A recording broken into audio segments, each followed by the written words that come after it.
Stranger thing के last episode में हमने देखा था कि कैसे स्टीव, डस्टिन, रॉबिन और एरिका एक लिफ्ट के अंदर फंस चुके थे। उनके पास एक लिक्विड भी था और इसी के साथ उनकी ये लिफ्ट क्रैश भी होने वाली थी। साथ ही साथ बिली यानी कि माइंड फ्लेयर ने अपनी एक बहुत बड़ी आर्मी बनाई थी। इन्हीं सारी कंटिन्यूटी के साथ में एपिसोड नंबर 5 की शुरुआत होती है, जहां पर एपिसोड के स्टार्टिंग में हम उसी सर्विस लिफ्ट को देखते हैं जो कि कई मंजिलों से नीचे गिरती हुई आ रही थी, आउट ऑफ कंट्रोल थी और कभी भी सर्विस लिफ्ट का एक्सीडेंट हो सकता था। लेकिन तभी अचानक से लिफ्ट रुक जाती है और किसी को कुछ ज्यादा हार्म नहीं पहुंचता है। एरिका चिल्लाने लगती है, बहुत ज्यादा पैनिक हो जाती है कि उसे उसके घर जाना है और स्टीव को उसके पेरेंट्स कभी नहीं छोड़ेंगे। तब यहाँ पे स्टीव भी भड़क जाता है कि यहाँ से पहले हम लोग निकलेंगे तब तो हमारे पेरेंट्स गुस्सा होंगे ना। अगर हम यहाँ से जिंदा निकले ही नहीं और यहाँ के लोगों ने हमें मार डाला तो किसी को पता ही कैसे चलेगा कि हम यहाँ पर थे। पहला प्लान हमें यहाँ से निकलने का करना चाहिए। तब डस्टिन को लगता है कि हमें शायद यहाँ से चढ़ के ऊपर चले जाना चाहिए, लेकिन जब ये लिफ्ट के ऊपर जाते हैं तो इन्हीं पता चलता है कि ये लोग बेसमेंट से कई मंजिलों नीचे तक पहुंच चुके हैं। जॉयस और हॉपर अभी भी उन्हीं घरों को ढूंढ रहे थे जिन घरों को रशियंस ने खरीदा था।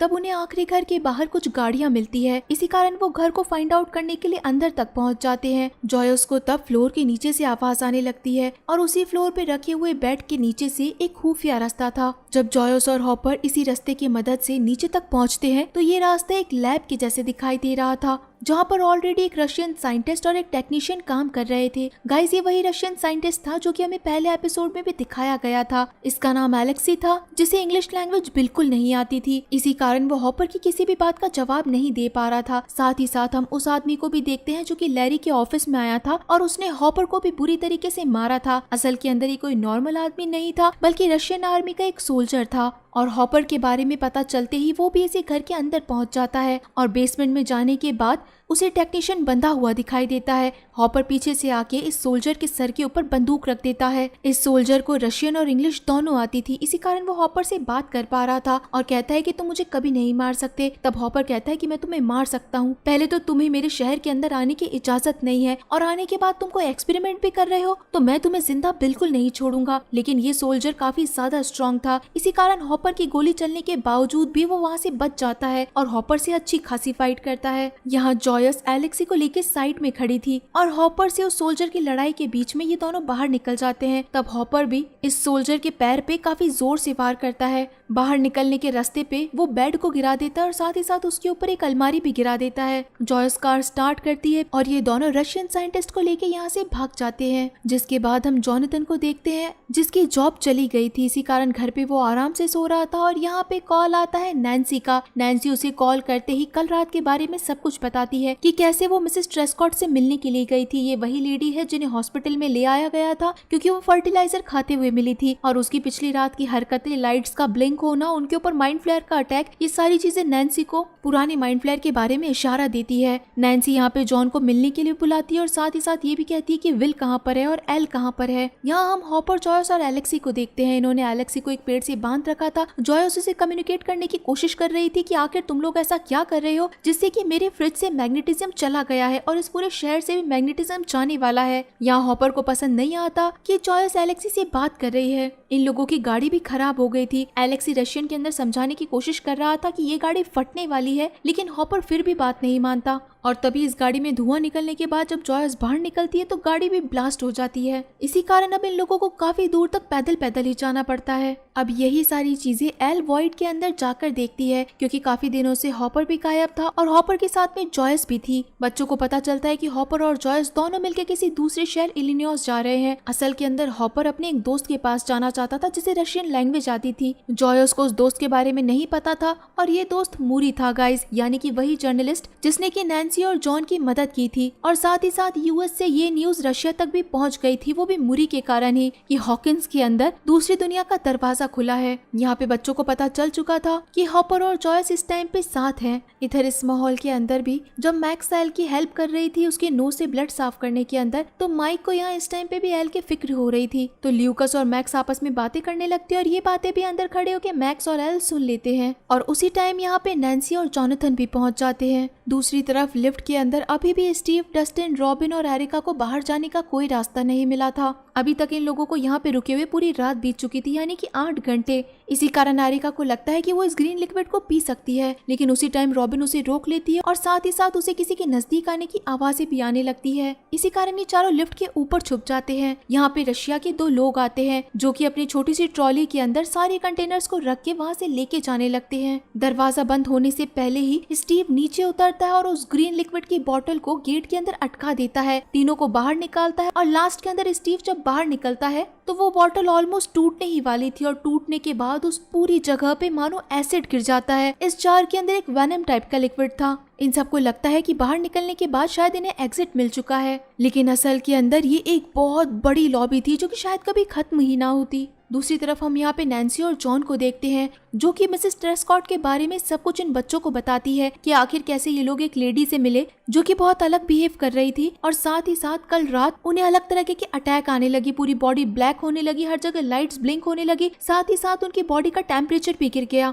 विल ये चीज देखते ही समझ जाता है कि उसे ठंडा पसंद है। और अब इन बच्चों को एक थ्योरी और समझ में आती है कि रात के 9 बजे ही इस लेडी को अटैक आया था और साथ ही साथ रात के 9 बजे ही बिली के अंदर माइंड फ्लेयर एक्टिवेट हुआ था, यानी कि माइंड फ्लेयर अगर एक बॉडी के अंदर एक्टिवेट होगा तो वो दूसरी बॉडी पे भी सेम इफेक्ट डालेगा। अगर मिसेस ट्रेस्कॉट भी माइंड फ्लेयर के जैसे ही यानी कि बिली के जैसे बनी हुई है, इसका मतलब कि उसने और लोगों को भी इन्फेक्टेड किया होगा, यानी कि और लोगों को भी फ्लेड किया होगा। तब एल बताती है कि उसने हैदर को भी इसी कंडीशन के अंदर देखा था, यानी कि बिली उसके साथ कुछ कर रहा था और वो काफी ज्यादा चिल्ला रही होगी। हैदर का नाम सुन के नैन्सी को कुछ चीज क्लिक होती है। हैदर यानी कि टॉम की बेटी, इसका मतलब है कि टॉम भी किसी मुसीबत में है, जो कि नैन्सी और जॉन का बॉस था। इसी कारण ये बच्चे हैदर और टॉम के घर पे जाने लगते हैं। यहाँ दूसरी तरफ रशियन सोल्जर उसी जगह पे पहुंच गया था जहाँ पे हॉपर और जॉयस की कार खराब हुई थी और पैरों के निशान के कारण वो उसी रास्ते को फॉलो करने लगता है। यहाँ पे हॉपर और जॉयस भी आगे जाने का रास्ता ढूंढ रहे थे और इस चीज पे बहस कर रहे थे कि अगर इन्हें दूसरे शहर में जाना है तो ये पैदल चल के कभी नहीं जा सकते हैं। तभी एकदम से एलेक्स ही भागने लगता है क्योंकि उसे इस जंगल से बाहर जाने का रास्ता मिल गया था। इनके सामने एक सुपर मॉल था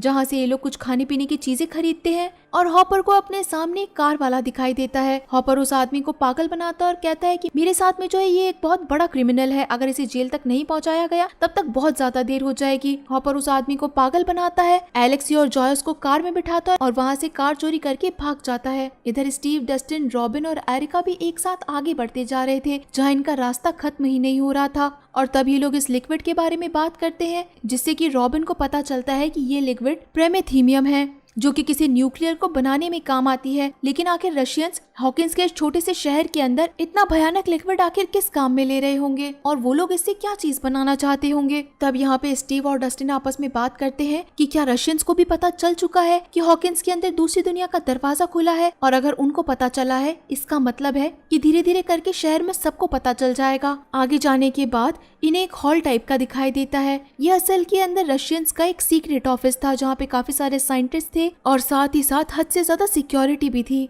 एरिका वहाँ पे एक कमरा देख लेती है जिसके अंदर से वही डिकोडिंग वाले मैसेज आ रहे थे। अगर ये लोग वहाँ तक पहुँच जाएंगे तो हो सकता है कि उन्हें उस रशियन मैसेजेस के बारे में भी पता चल जाए क्योंकि इनके वॉकी टॉकी ने यहीं से सिग्नल्स पकड़े थे। यहाँ पे नैन्सी और जॉन हैदर के घर पे पहुँचते हैं जहाँ पे हर तरफ सामान इधर उधर बिखरा हुआ था। किचन के अंदर काफी सारे लिक्विड और डिटर्जेंट एक साथ में पड़े थे, मानो कि या तो कोई इन्हें खा रहा होगा या फिर किसी चीज को बनाया जा रहा होगा। ऐसी चीज अगर इंसान खाएंगे तो वो जरूर मर जाएंगे। तभी ये लोग डिनर टेबल पे पहुँचते हैं जहाँ पे खाना ऐसा का ऐसा रखा था, साथ ही साथ नीचे काउच के ऊपर ब्लड गिरा हुआ था और एक बॉटल पे खून भी लगा था। नैन्सी और जॉन दोनों समझ जाते हैं कि टॉम के सर पे जो चोट लगी है इसका मतलब है कि यहाँ पे टॉम को मारा गया होगा। और आगे जाने के बाद दूसरे कमरे के अंदर ये रस्सी भी देखते हैं, इसका मतलब था कि उसे घसीट के यहाँ लेके आया गया होगा, टॉम को और उसकी वाइफ को बांधा गया होगा और उसके बाद में इफेक्टेड करने के लिए अपने साथ बिली लेके चला गया होगा। बिली जिस जगह पे काफी सारे लोगों को इन्फेक्टेड कर रहा है इसका मतलब है कि वो जगह कोई और है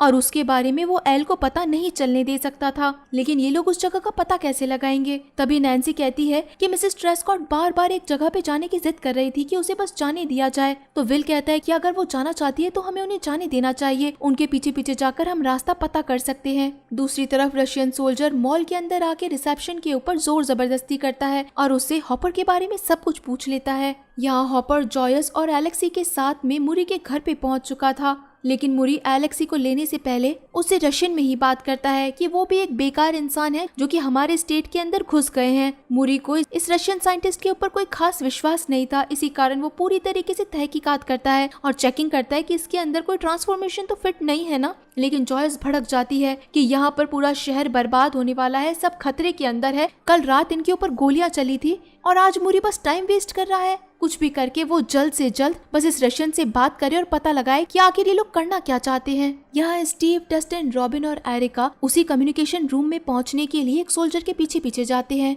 और दरवाजा बंद होने से पहले ही उस रूम के अंदर पहुंच जाते हैं, जहाँ पर इन्हें एक सोल्जर मिलता है जो कि रशियन मैसेजेस को इधर उधर पहुंचा रहा था। रॉबिन को एक दो वर्ड रशिया के अंदर आते थे, लेकिन इससे उस सोल्जर को साफ साफ पता चल जाता है कि ये बच्चे कहीं और के हैं, रशिया के नहीं है और यहाँ पर बस घुस गए हैं। वो इमरजेंसी बटन प्रेस करने ही वाला था और साथ ही साथ बंदूक भी उठा के इन्हें मारने ही वाला था, तभी स्टीव आके उसे 2-3 पंच लगाता है और वो ऑफिसर वहीं पे मर जाता है। ये लोग उसका कार्ड लेके वहाँ से बाहर निकलने की कोशिश करते हैं कि शायद बाहर जाने में उसका ये कार्ड काम आएगा, लेकिन अगले कमरे में घुसते ही इन्हें एक बहुत ही अलग नजारा मिलता है। गाइस, वापस से फर्स्ट एपिसोड में हम लोग पहुंच जाते हैं, जहाँ पर हमने एक बहुत बड़ी मशीन देखी थी। ये सेम मशीन हूबहू यहाँ पर भी थी, जिसे चार्ज करने के लिए और पावर्स बढ़ाने के लिए प्रीमेथियम के जितने भी जार थे वो इसमें इंजेक्ट किए जा रहे थे, ताकि कई हजारों वॉट की इलेक्ट्रिसिटी ये लोग पैदा कर सके। इन बच्चों को समझ में आ चुका था कि रशिया के लोग हॉकिंस के इस छोटे से मॉल के नीचे वापस से दूसरी दुनिया का दरवाजा खोलना चाहते हैं।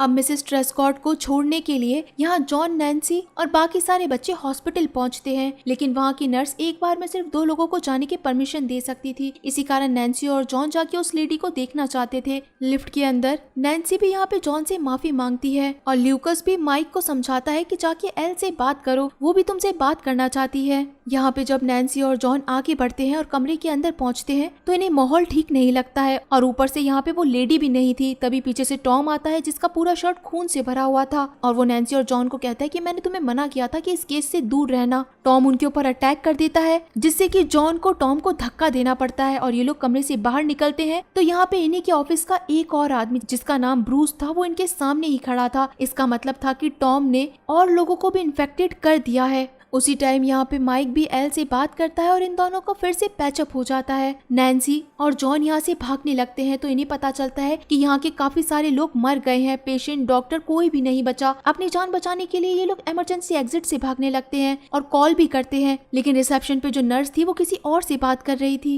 ये दोनों जिस रूम के अंदर घुसते हैं वहाँ पे ब्रूस पहुंच जाता है और जॉन को बहुत बुरी तरीके से मारता है। वो उसे उठा उठा के पटकता है, तभी नैन्सी पीछे से आती है और उसके ऊपर एक सीजर से वार करती है, लेकिन तभी ब्रूस नैन्सी के पीछे पीछे भागने लगता है। यहाँ पे जॉन बुरी तरीके से इंजर्ड था और उसे मारने के लिए यहाँ टॉम पहुंच जाता है। नैन्सी जिस रूम के अंदर छुपती है वो अपने हाथ के अंदर एक फायर एक्सटिंग्विशर ले लेती है और सबसे लास्ट वाले कर्टन के पीछे छुप जाती है। यहाँ एक तरफ ब्रूस नैन्सी को ढूंढ रहा था, वहाँ दूसरी तरफ टॉम जोनाथन को बहुत बुरी तरीके से मार रहा था। तभी एकदम से नैन्सी सामने आती है और ब्रूस के मुंह पे काफी तेजी से अटैक करती है और सेम टू सेम यही चीज इफेक्ट करती है वहाँ पे टॉम को भी। टॉम अपने आप ही जोनाथन से दूर हो जाता है। नैन्सी फिर से बार बार में ब्रूस के ऊपर अटैक करने लगती है और उसे इंजर्ड करके वहीं पे गिरा देती है। इतनी देर में जॉन उठता है और टॉम के पीछे एक सीजर से वार करता है। वहाँ लॉबी के अंदर बैठे विल को इस चीज का एहसास होने लग जाता है कि माइंड फ्लेयर आसपास ही है, हर जगह लाइट्स ब्लिंक कर रहे हैं और उसे इस चीज की फीलिंग आ चुकी थी।